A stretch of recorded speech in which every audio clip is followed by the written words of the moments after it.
Друзья, всем Hello, привет, dear friends. серферы. Appreciate you all of all kinds who joining us in our stream. Let me take off this earpiece. Don't want to hear myself there. We have stream going today on 3 channels, on mine shorts, and on Alexey's. And we will be talking about Trump and Biden debates and the fallout from that, because the consequences in all senses will probably cause fundamental changes. And I think they are interesting by the depth of big processes which are happening in the United States in the way they affect Ukraine and other countries. I was not lazy, I actually watched the whole debate, and I'm sure Alexey also was viewing it when it was aired. But before we start, I want to express our condolences to citizens of Dniepr, because today Russian missile hit their multi-story residential apartment building. 4 stories collapsed. There are definitely wounded people. I am praying that there are no dead. And the war is a horrible, atrocious thing, and our enemy is scary in its inhuman emanations. Well, now we can connect with Alexey. Hello, Alexey. Hello. Yeah, my earpiece was malfunctioning. Okay, so what I want to start with, I will ask the first question not about Trump, but about Sobchak, because those 3 recent streams you did with Sobchak, Bykov, and Gordeeva, they tore apart a lot of Ukrainians, and there is a new wave of hate and accusations of being a traitor in your direction. How come he was supposed to be an intel officer and he is turning out to be something else now, and we don't like what he is saying? So how do you gauge that situation? Do you think it's a red line of triggering people in the country, or do you have more things to surprise us with? Well, frankly, I'm not really interested in the opinion of those who sent all their hate. Whether I am a traitor or I'm something else for them, I don't care.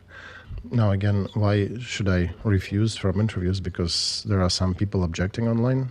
It's a strange behavior. Plus, it's a big madhouse called Ukraine with a lot of different opinions there. Well, this one is interesting for people because because many of them understand you verbatim. And when I start digging into your thesis, into your details, there is no real substance to be offended by. But many of those who just take it at the face, at the top, higher level, artificial value, and without digging into the meaning, they start sending these waves of hate. Like, you are refusing to support Ukraine. I understand you're refusing to support the Second Republic. Right, exactly. I'm refusing to support the current state of Ukraine. If that state collapses and it is being replaced with something else, I'll gladly join in the next one to the degree that I'll be needed there. And my main criteria, I'm not going to work with the narrow project that Ukraine is becoming. I will gladly support the wide project of inclusive Ukraine for different nationalities, languages, and cultures, but I absolutely denounce the narrow version of it. It's absolutely animus to me, and I would not be investing my effort into supporting that. They can go take a collective hike. Alexey, I was watching your interview with Sobchak. What was in that interview that is not being on the agenda inside Ukraine? What is not discussed in Ukraine at the kitchens or out in the open in the media? There was nothing like that, right?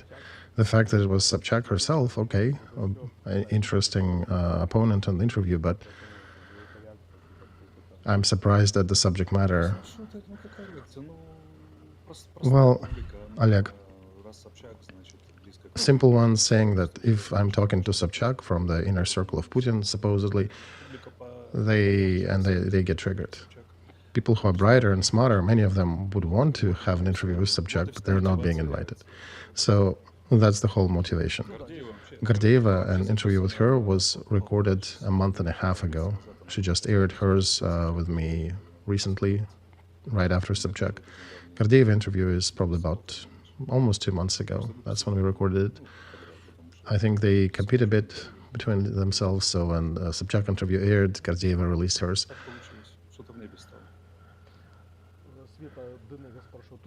Svetlana is asking, Fagin mentioned that Kremlin bought Arestovich. What do you want to say about that?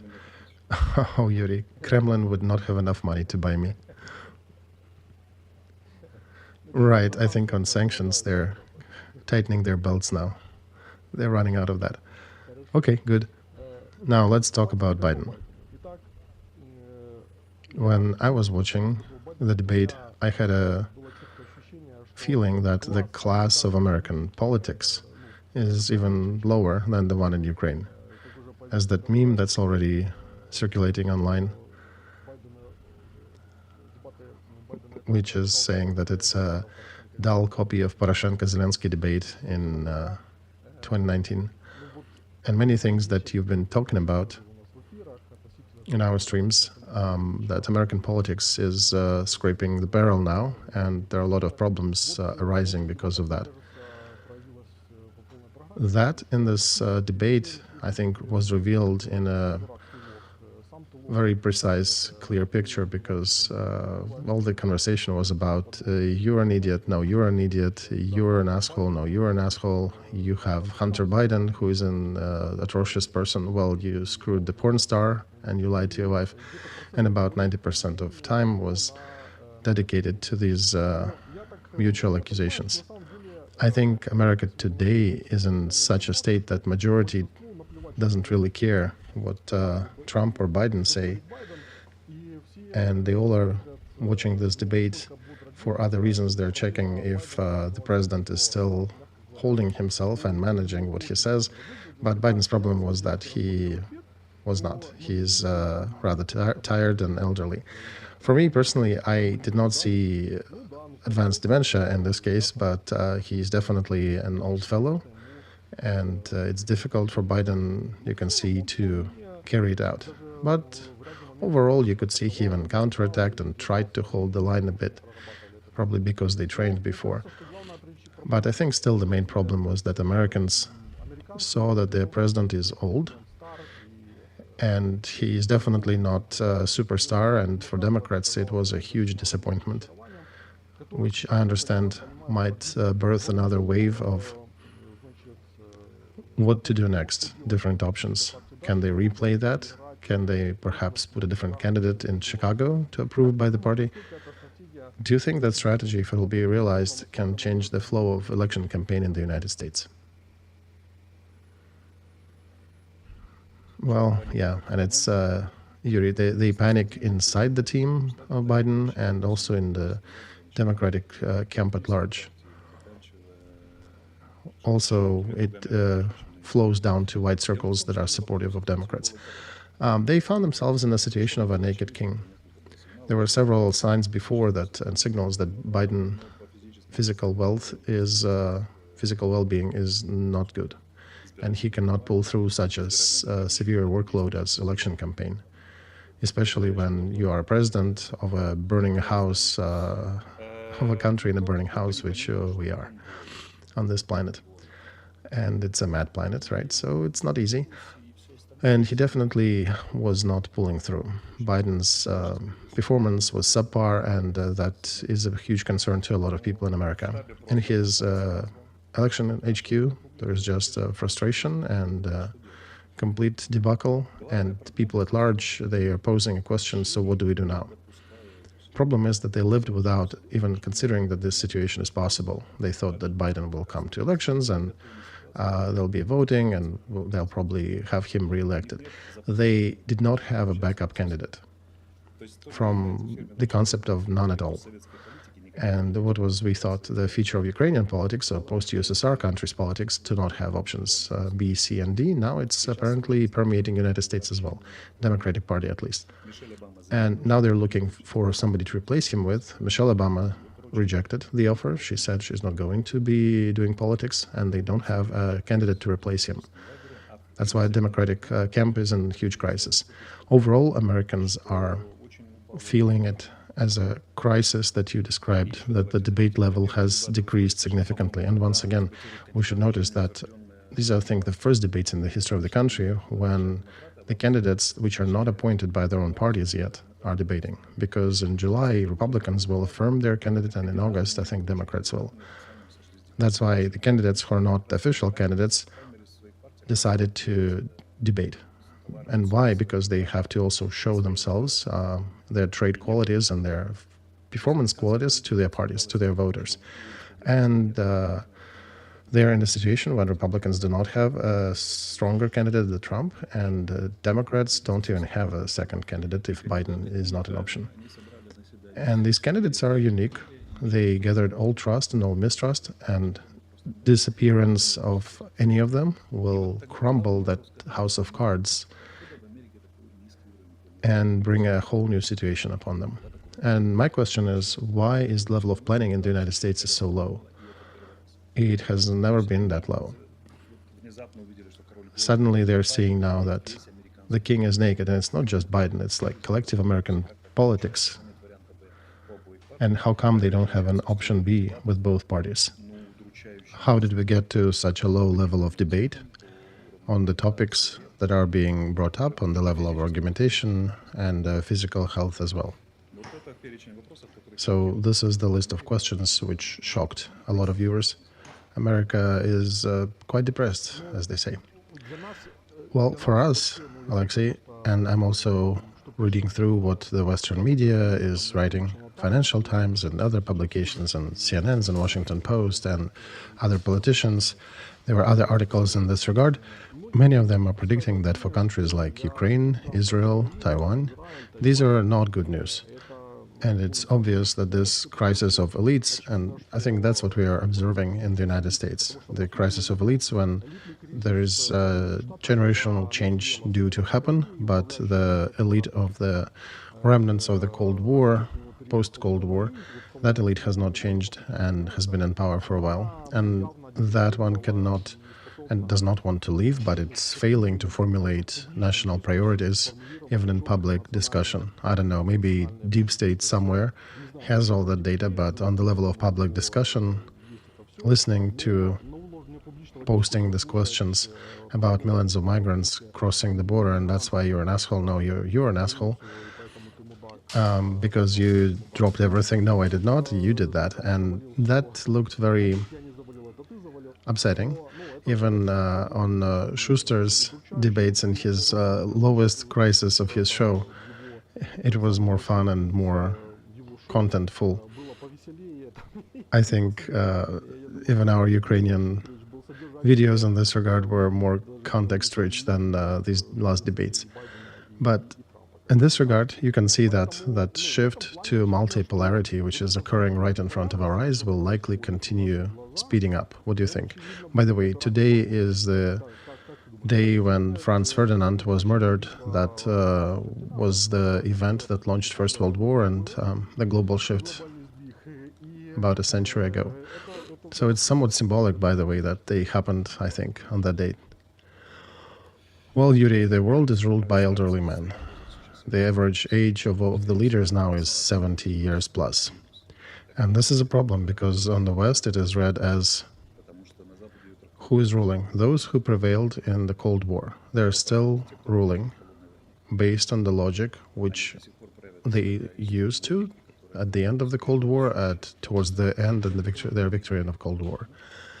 And they prevented young politicians from joining the fight, from joining the parties on a high level.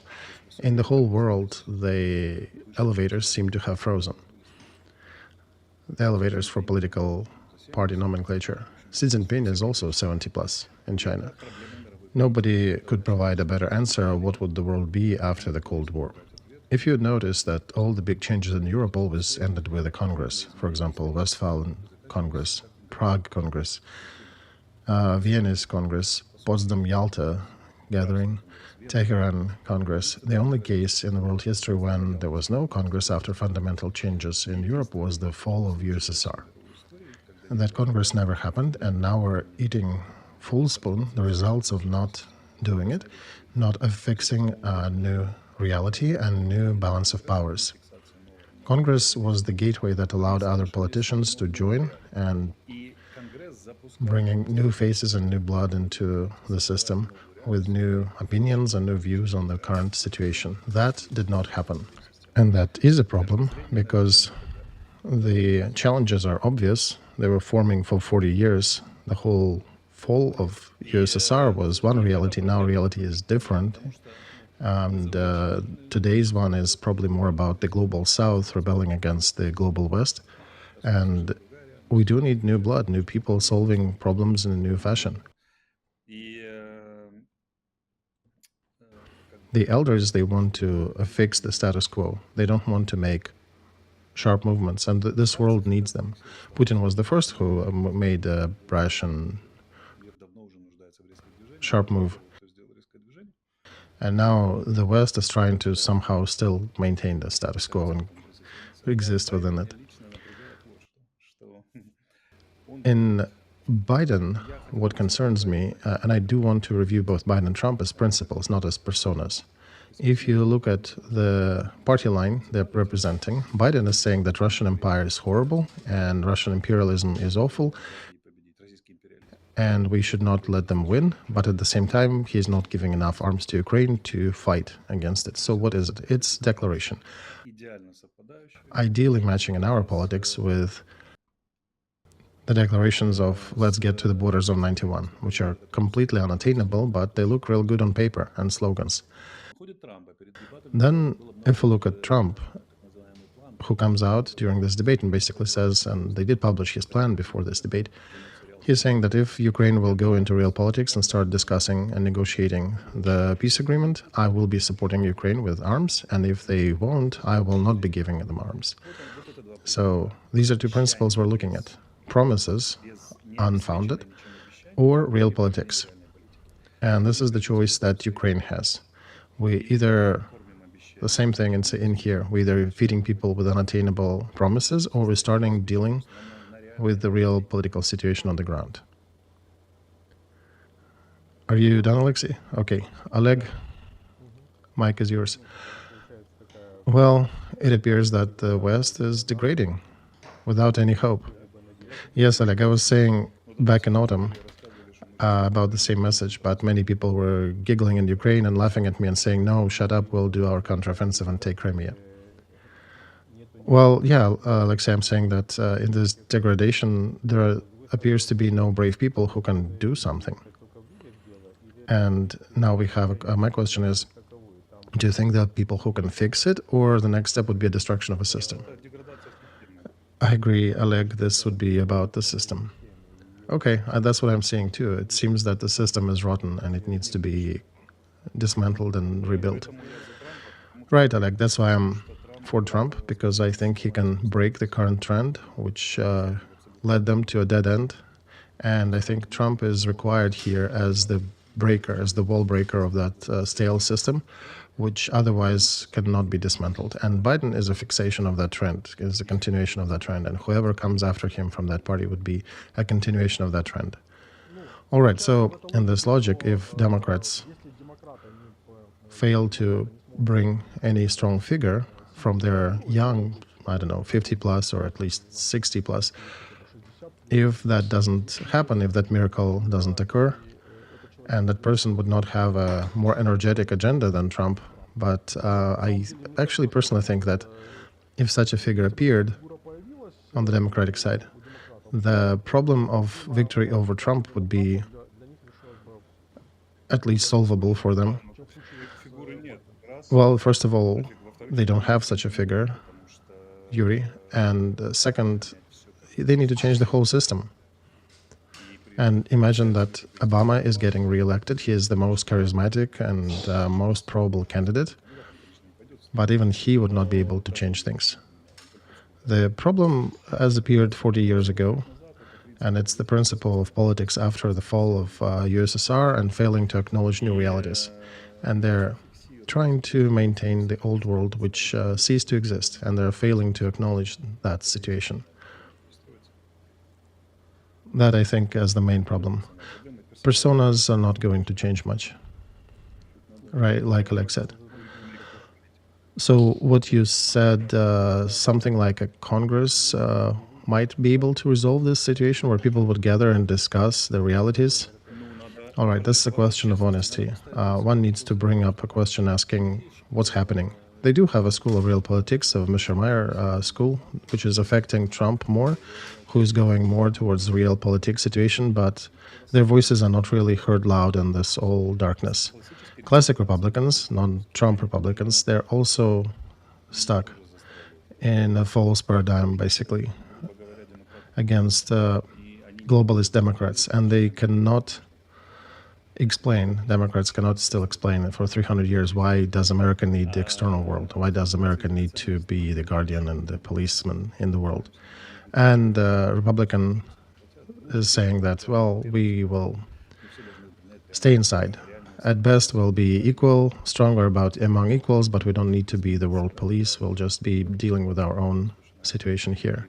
And nobody is saying the main thing, that the world has drastically changed, that Southeast Asia is growing, that the Global South that is grouping within BRICS organization. There's another process here which is neglected by many, about competition between Russia and China, which is happening with the peace plans now. Putin is bringing his own, and Chinese have their own, and they, to a large degree, contradict each other.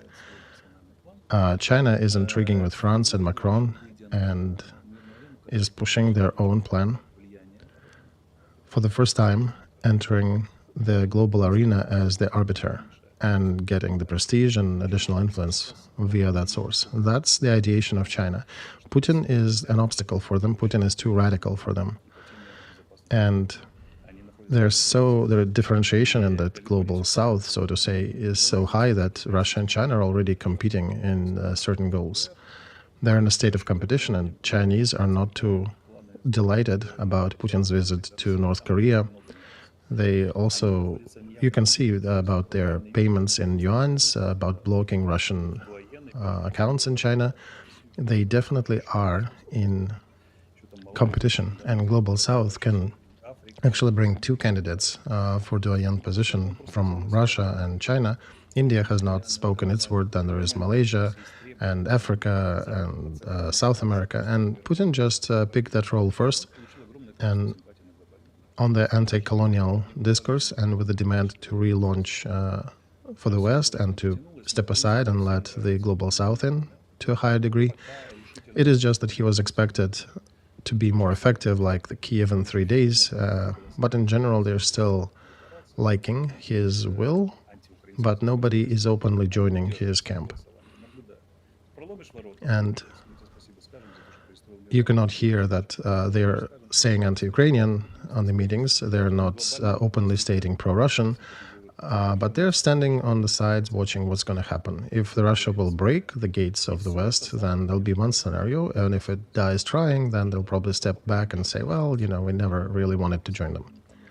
And the West refuses to acknowledge that situation. The West still thinks that we'll be the world leader, world police, and you guys will live with it and obey us, and we can push through. But there's no serious conversation about the current situation. Nowhere in the West, outside of some marginals like Michel Meyer and some others, and a couple of conservative clubs, perhaps. But they do not affect politics at large. And this is the problem. They cannot diagnose themselves and the world properly. Everything starts with the proper diagnostics. Because putting that, one would need to say a lot of obvious but very harsh things about their behavior during the last 40 years, and to acknowledge the direction of their global politics to be a dead-end politics. They can acknowledge their defeat in Iraq and Afghanistan, but they are not acknowledging the failure of their principles that they were using. And they don't have anybody who would come out and say, well, yeah, everything is FUBAR, and our audit shows that we have issues with our principles we need to discuss. America was always the country that was capable of doing it. Today, it ceased being that country. America cannot be honest today with itself. And they talk about anything to candidates to lead this superpower. Both were presidents. Trump was president, and they both have a full understanding of scope. And Biden is an acting president. It's an unusual debate, of course. But given that they're bringing the problems that the United States is facing today, they're incapable of going to the real level of problem. They were discussing at maybe 3 levels below it. This is a tragedy of a small town team which suddenly discovered that they need to play the final of the World Championship. They're just not suited for the level of problems in the world today. I don't see them fit, nor by their biography, nor by the principles of politics, level of understanding, the readiness to deal with it. They're not. And not exactly the small town thing. Another good example is that a small engineering circle that is, just like a weekend assembly where they discuss things, and it's a weekend engineering club, was now being given a task to build a huge hydroelectric power station. And they have never done that. This is a tragedy of them. This is a tragedy for the whole world too.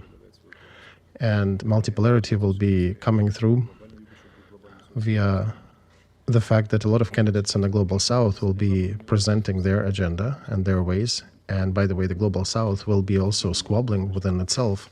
As we are seeing, there are different crises already emerging there, and the West will not be able to restrain them. And the West would not be able to play on this also because they're failing to recognize that they're in deep defense and not in any offensive or active state. Right, Alexey, and I think the Global South is also a collection of different subjects, right? It's not a unity, it's a really group of disconnected different countries. And the world is definitely going not towards some change of polarity that China, for example, will overtake United States and replace its leader role, but there'll likely be what Jacques Attali wrote, there'll be something akin to the Game of Thrones. Right, different houses, and the houses will be competing on the global arena, and there'll be competition between global South and global West. That's a very large vector. This is on a very high level. In reality, there'll be a lot of different powers representing and acting on each side.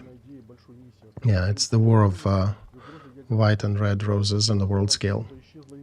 Maria Tanevitska is writing that the elite of Cold War has grown up on the Cold War ideas about preventing big war and nuclear catastrophe, but it seems that with the end of Cold War, that mission is over. Right, that steam was taken out of the system. The armored machine is still here. The engines are functioning, but there's no steam. And the steam was a competition of two systems. The West needed to prevail over the USSR, and the West did prevail. It won in space, on the ground, in economy, in culture. But when the steam gone out of the system, it lost its reason for existence. Raison d'etre is not there.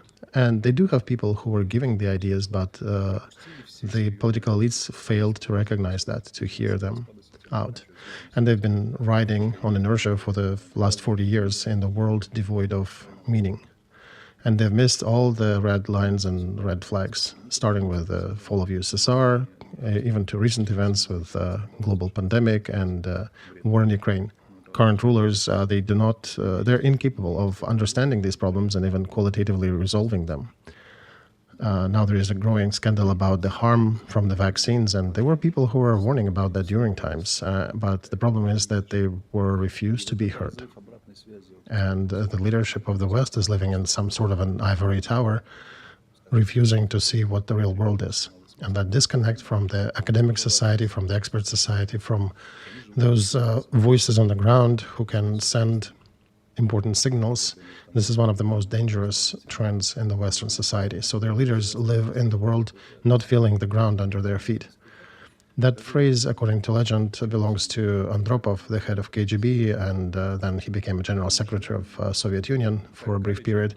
He was saying that even in his position, he has no clue what does the country live by day to day. He actually quoted, I think, Mandelstam, one of the poets of the USSR, saying that we cannot feel the world. We do not feel the feedback. And they do not have that feedback. They're failing to aggregate that and to qualitatively process that. The level of questions that need to be posted is way beyond their capability and way beyond the principles that they are relying upon. This is not in their picture of the world, and unfortunately they cannot get to understand it. So there is a limit of competence, and there is also the limit for even grasping the idea. They ran out of their competence already, and the limit of education, I guess, or grasping the idea is so small that their capacity for understanding cannot be increased easy. And it's not about the West, it's about the whole world right now, the whole political elites in the world. Xi Jinping staying for the third term, that also indicates that they could not find a candidate who could take a new challenge upon himself for China. And they decided to continue the old strategy, and this is the worst strategy in times of crisis. All right, so if we try to be honest here, we need to recognize that we're likely facing a long conflict of everybody against everybody. And if we had some smart brains here in Ukraine, smart leaders, they should have acknowledged that and start building the strategy for our country in that angle. But we know that nobody can solve it. Well, no, Oleg, we are these people. No, I mean the power, the acting power in Ukraine. Well, the power will be changed. It's a matter of time. Is Alexey still with us? Yeah, I'm here. So we need to acknowledge that. We need to understand that there will not be a bright future immediately in the immediate vicinity, and get ready for protracted times of wars. Maybe war is too strong of a word, but right, perhaps better use the word competition and rivalry. Right, so if I was running a state, I would have to form my strategy relying on that view of the world. Well, one can deduce another corollary here, that the world is opening for those who will be able to use that opening window of opportunities and actively work and maneuver in the new arena that actually opens more opportunities for Ukraine, even in its current state, which is not exactly good. But perhaps we can do some non-trivial steps here to figure things out. I'm remembering here while Alexey was talking, I remember there was a movie, had a longer title in Russian, but was translated as At Home Among Strangers. At the beginning of the movie, remember when they're riding in a wagon and the officer Kaidanovsky, when the gangsters attack the rail car, he goes to the bathroom, and at that time the shootout happens. Then he comes out, looks around, and takes stock of situation and continues his trip. So that's kind of where we are. There is a fight happening, and we need people who have bright ideas, who can think, who can function in the conditions of maximal chaos, have huge intuition and inner strength. Where are these people in our power? Do we have anybody? No, we have Mr. Cutlet. Yeah, right, we have Biden as a principle. The principle that we have very unfounded, bright declarations. Just like Biden said, Russian Empire is a horrible monster that should not win. Well, then my question is, where is F-16 if that's a horrible monster? Kharkov is being attacked daily, and there are no patriots. United States have 1,100 of them. 50 would cover the whole Ukraine with Iron Dome, and nothing would fly through. Where is anything serious that can stop Russian aggression? Why are we still forbidden from hitting targets on the Russian territory? The whole Russian strategy near Kharkov is based on the fact that we're not allowed to hit their airfields in Kursk and neighbor districts. Atacams can already reach them. Is it the fight with the global monster, with the horrible empire? So that's unfounded. Same thing here. We're declaring the borders of 91. We're saying that we're participating in the destiny of Europe, formula of peace, global summit. But if you really calculate our money and our capabilities, what do we have in order to conduct unsupported politics by the allies in the other countries? You can be much more modest. That's what Trump is talking about. Zelensky coming to States and getting 60 billion every time. What if he doesn't next time? Right, so now he is talking in Brussels that we will be striking peace accords because the losses are pretty high. I can only imagine what's happening in the head of Ukrainian voter.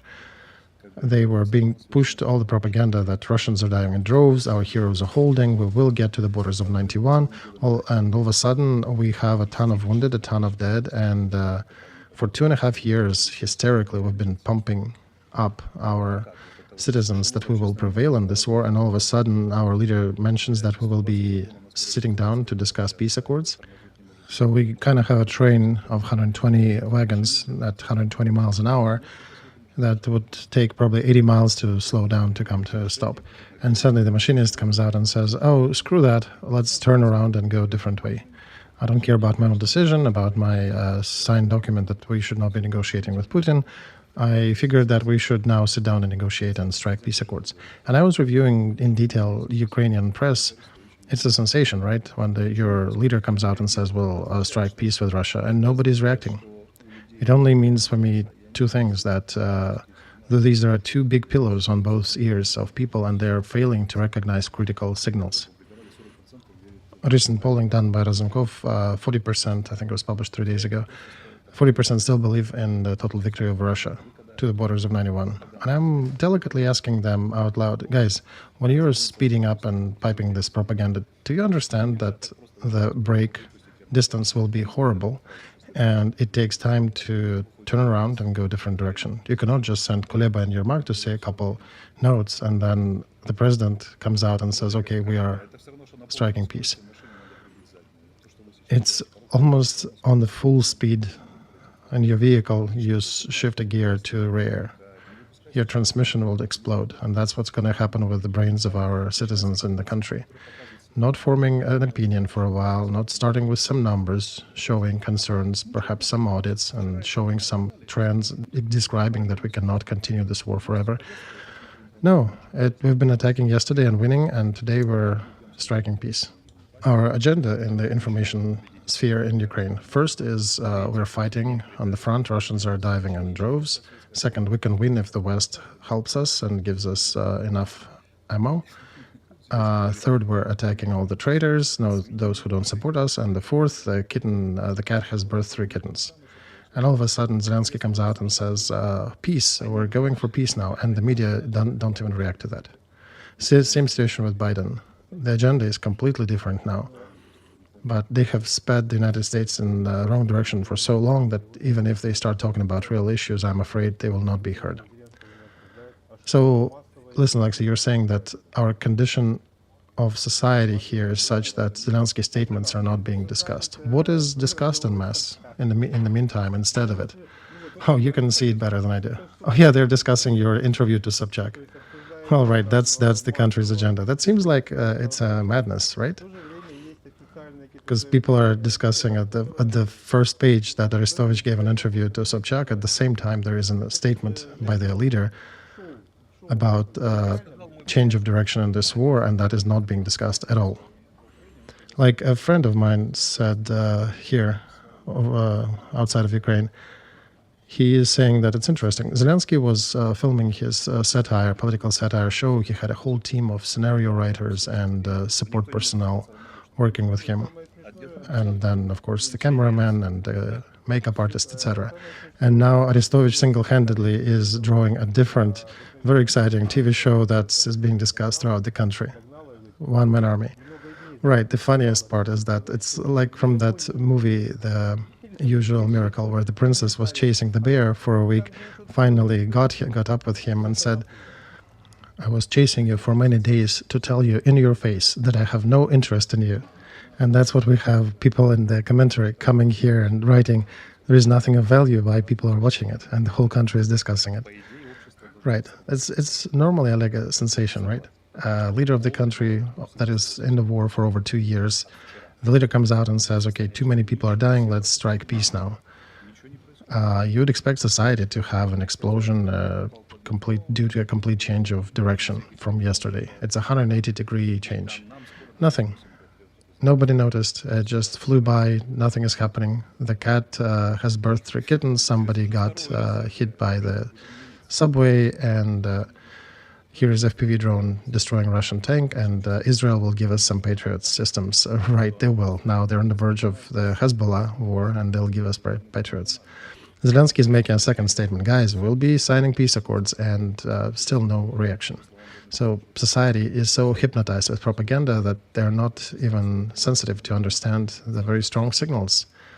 And if the trust rating of our president is so high as it is officially portrayed, then people should be listening to him, right? It's almost like a circus of absurd. I don't know if you guys see it from within. From the outside, it's very visible. It's as if Brezhnev and USSR would come and say, yeah, we're still building communism, and then 2 days later said, well, I decided we changed the course, let's build capitalism. And the country doesn't care. They still celebrate communist holidays, they still do the whole communist agenda. That's what's kind of happening here. You know how I would react to that about what you're describing, this process? Many people are talking about it, they're waiting for it, but I think the signal has not fully reached everybody. Many people indeed have not noticed it. Well, that's the problem, Yuri, that it's not going through. He said it twice, still not getting through. And second, many people do not believe that this actually will start. And they're sort of trying not to jinx it. And the society, I think, is in a holding pattern, waiting for the development of that rhetoric, how realistic it is, and will there be real steps behind it. I think that's the situation currently. Well, it's also schizophrenia. Look, if we are striking peace, if signing peace accords, it means that big change in all the spheres of our public life. That means that all spheres should be reacting to that, but nothing changes. Drafting commissions still catching people on the streets, on the front, the blogs and the media, they're screaming about the victory and the borders of 91. In the economy, in the energy systems, we're facing difficult winter. We should be changing our politics in all spheres, right? If this leader's signal indeed is coming through, it goes down to the second tier, third tier, and then as an avalanche spreads throughout the country. But I'm seeing that we're failing to react. We're inadequate at the moment. And that's why I'm saying Biden and Trump as principles, what we're seeing here is Biden politics. Very bright declarations, fight against the empire of evil. We talked about that in March of 21, by the way. We're fighting against the despicable, and, he was speaking the words. But then another bomb is hitting Kharkov. Biden is saying, oh, that's horrible, kids are dying. Okay, fine, but where are the missiles? Where are F-16s? Where's anything to prevent these bombs hitting Kharkov? Empty declarations not supported by any real politics. This Biden's principle we've been enforcing in Ukraine for about 30 years. When we are doing whatever we want politically, and when Russia comes here with tanks and missiles, then we're saying, oh, damn empire, they're horrible. They've always been like that. That's why we are free to do whatever, as we see, and Russia will attack us anyway. That's the very stupid, childish position. Trump is different. Trump is working, and he is to some degree a real politics representative. Let's live in accordance with our means, for real money. So he's the candidate of that. I understand, Alexey, that you can you can make a severe blow to the public opinion of Ukraine if you decide to completely disappear from media. They'll probably gonna start another issue here in the country, because where would they put all the energy? They would need to discuss somebody. They would need to dump it onto somebody else. Because, as you said, the words of our president, they were published, and just a few days ago, representatives of his office, one of his advisors, a public figure, had made the following statement, addressing the claims that concerns that drafting commission is being a little too vicious. He came out and said, well, democracies are not perfect, and the world is not perfect. There's nothing we can do. Right, he says that it's a human factor and people are using the means which they think are adequate. Well, if I did not have any sentiment towards Mikhail, who was saying that, I could offer another thing here, but, you could put anything instead of that commission and frame it this way. Or you can, just say, Mr. Z is a disgustoid, but it's just a human factor, because he's doing what is convenient to the current situation. Or Russians would come out and say, genocide in Bucha, that's, human factor, just military under fire. There could be some threats in this village too, so they overreacted. It's a human factor. And that's a slippery slope. They don't even understand where they're guiding the country to with that. That's a destruction of any discourse. And while you're having the violations of constitution, violations of human rights, you're ineffectively mobilizing your citizens to fight the eternal enemy. In the meantime, you're striking peace accords with that enemy and coming out to your citizens saying, well, that's a human factor. Tomorrow, some police will shoot a kid and you'll come out and say what? Oh, things happen, guns shoot, police can be upset. They just used the information they had and how they understood that situation. So don't judge them harshly. For example, we are about to lose $3.5 billion for the nuclear power stations that will put us in more dependence from Russia. Oh no, that's just a human factor. That just brings us, the world is not perfect. What do you want? And it's never good anywhere. In America, it's not good either. Right. End of part 1.